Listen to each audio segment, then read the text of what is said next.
Est-ce que c'est un recommandé? C'est un recommandé? Ah non, c'est une pièce.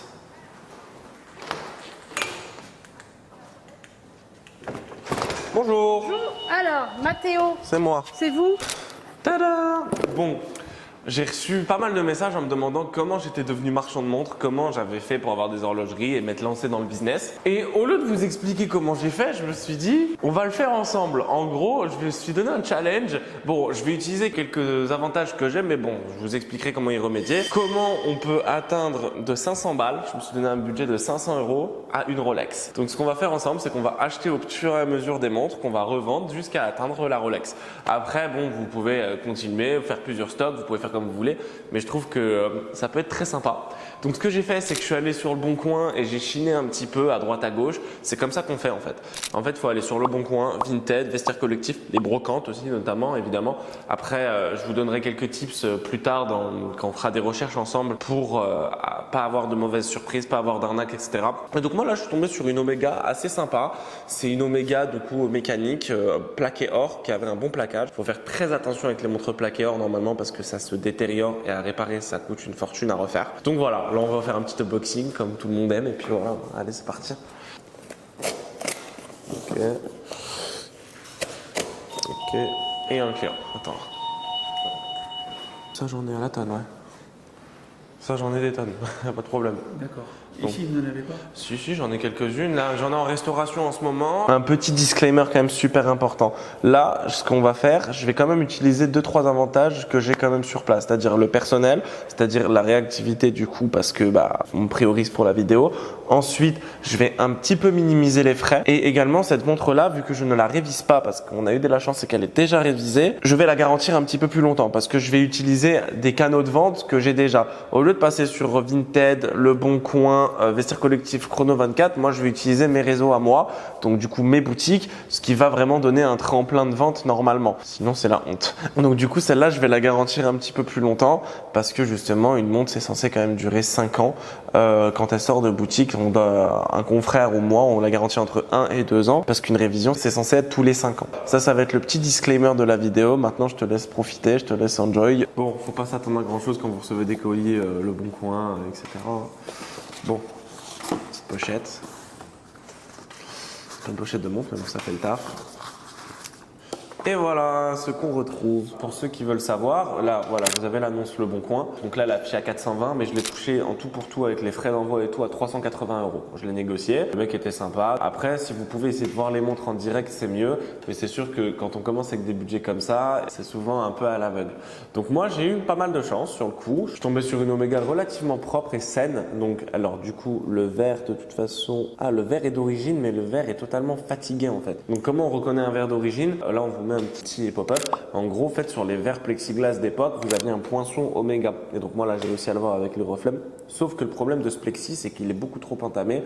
Donc même si je le polis, je vais pas pouvoir le refaire. Donc du coup, on s'est donné 500 € de budget et j'ai, on va dire, 120 € pour la réparer et lui mettre un bracelet. En fait, pour la rendre esthétique en gros. Et donc du coup, moi, il faut savoir que chez moi, dans mes horlogeries, je garantis entre 1 an et 2 ans les pièces. Donc là, on va faire comme si c'était vous et aussi on va faire comme s'il me facturait une révision et un polissage, etc. Parce que sinon, c'est de la triche. Moi, je ne vais pas faire ça. Enfin, je fais ça gratuitement, mais bon, vous avez compris. On va faire comme si je dépensais mon argent. Il me reste 120 balles pour faire une montre assez jolie. On va aller voir Clovis. On va lui demander ce qu'il y a à faire. On va regarder ensemble ce qu'il y a en termes de mécanisme. On va aller dans l'atelier voir tout ça. Comment ça va? Ça va. Bon, j'ai besoin de toi. On va regarder ensemble si la montre est propre. C'est la montre que j'ai achetée sur le Bon Coin. Ok. Olé. Alors, j'ai eu de la chance. Concrètement, qu'est-ce que t'en penses? Bah, à vue d'œil, il y a des petites saletés, mais après une révision, ça devrait aller. Mais sinon, il faut la passer au Witchy pour savoir concrètement ce que ça donne. Moi, je voudrais en fait surtout ce que tu fasses pour moi là, ce serait également de me faire un changement de verre aussi. Bon, la montre est relativement propre, on a de la chance, on n'a même pas de révision de nous à faire dessus. Donc ça, c'est aussi un point. Ah putain, on n'a pas de révision à faire. On a un réglage rehuilé, c'est vraiment pas mal. Ouais. Bon, Concrètement, là, j'ai de la chance. Là, j'ai pas de révision à faire dessus. Bon, là, vraiment, j'ai eu un coup de chance. Il faut savoir que vous allez probablement tomber sur des montres qui sont pas révisées, etc. Mais ça peut être un argument justement pour négocier encore plus le prix. Parce qu'une révision, c'est entre 200 et 300 balles chez les horlogers. Si vous trouvez des petits horlogers sympas, ils peuvent vous en faire à des horlogers de quartier à 150 €, des révisions comme ça. Là, j'ai de la chance. Là, je vais surtout avoir la partie esthétique à refaire. Donc, je vais avoir le verre à refaire et je vais avoir le bracelet à refaire. Si j'ai du bol, j'ai le verre en stock. Donc, on va dire que le verre me coûte 50 €. Donc, du coup, j'enlève 50 €. Il me reste 70 € pour me trouver un beau bracelet. Ce qui est parfait, justement, pour pouvoir mettre la montre en vente. Ensuite, comme je précise, moi j'ai la chance d'avoir les pièces sur place. Mais par contre, vous, essayez de, si vous pouvez les vendre pas révisés, juste préciser. C'est pas grave si vous les vendez pas révisés, vous êtes des particuliers, c'est pas votre métier, donc vous pouvez les vendre pas révisés. Mais prévenez toujours vos acheteurs. Ça, c'est une question de légitimité, sinon c'est pas bien. Il y a beaucoup de marchands d'ailleurs qui me vendent des montres pas révisées, parce que du coup ils ont pas les horlogers, et donc du coup moi ça me permet de les avoir moins cher. Mais bon, est-ce que tu peux checker du coup, s'il te plaît, si on a le verre? Bon, là on vient d'ouvrir la montre parce qu'il faut quand même tout contrôler. Donc du coup, je vais quand même prendre quelques informations pour la vente avant que mon horloger s'en occupe rapidement. Donc je vais prendre le numéro de série de la montre en fait qui va me permettre d'avoir l'année précise de la montre. Donc ça c'est super bien pour un argument de vente d'avoir toutes les informations parce que ça reste des montres vintage, donc les gens ils ont besoin d'avoir un peu de traçabilité. Là on est en train de regarder si la montre est authentique. En tout cas le fond de boîte est parfait, il est authentique, il est frappé. Il y a même les révisions qui ont été faites précédemment. Ensuite qu'est-ce qu'on a d'autre? On a la référence de la montre, ça c'est parfait.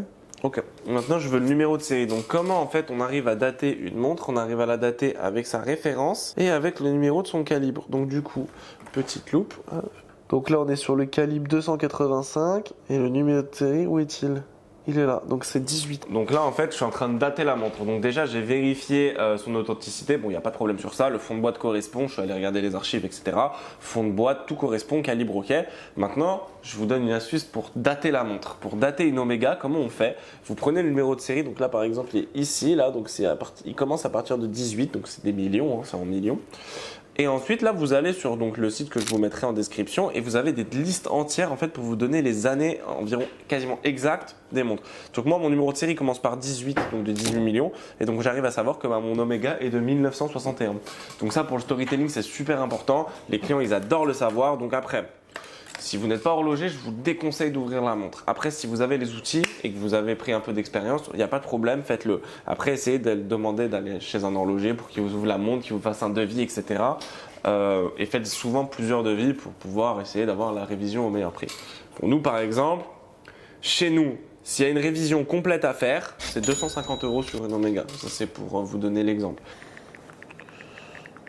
Ok, là, du coup, pourquoi tu as retiré le verre?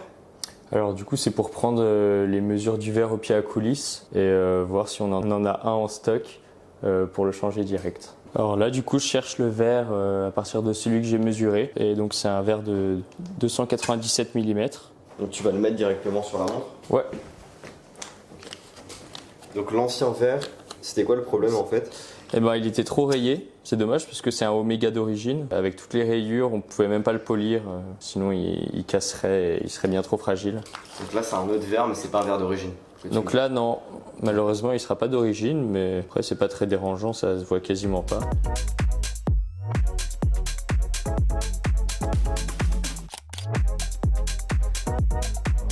En vrai, là, la montre, elle a changé tout de suite d'aspect. Donc du coup, la montre, elle m'a coûté 380 €. Ensuite, je lui ai rajouté un verre, donc 50 €. Donc là, on est à 430. Pour respecter le budget, on va mettre 70 € de bracelet. On va essayer de pas mettre un trop cher, mais on va essayer d'en mettre un quand même qualitatif. C'est super important pour ce genre de montre. Et là, on peut voir juste avec le changement de verre, un réglage pour vraiment voir si la montre était parfaitement révisée, etc. Un contrôle complet. Mais on se retrouve avec une super belle pièce. Là, je trouve déjà un beau bracelet. Qu'est-ce qu'on va pouvoir lui mettre? Donc là, le bracelet, c'est un 18 mm. Qu'est-ce qu'on peut lui mettre de sympa? Il y a du choix en bracelet. Ouais, et encore c'est rien ça. Généralement vous pouvez trouver des bracelets à une vingtaine, trentaine d'euros. Moi je mets des bracelets de qualité, donc du coup on va un petit peu dépasser le budget. Et c'est toujours mieux quand on a une belle Omega de mettre un beau bracelet, parce que c'est beaucoup plus vendeur et ça fait quand même 40% de la montre. Donc moi j'ai un tuyau, c'est que quand un cadran est blanc, vous pouvez mettre ce que vous voulez. Là on est sur du doré, donc je pense qu'on va partir sur une teinte un peu marron. Genre ça peut être très sympa par exemple, un 18 comme ça en lézard. Regarde. Bon, par exemple, j'ai trouvé ce super bracelet. Tiens, regarde. On va l'installer. C'est terrible. Incroyable. Très très sympa. Du coup, maintenant, on la passe au poignet. On va regarder ce que ça rend. Une parfaite vintage pour commencer.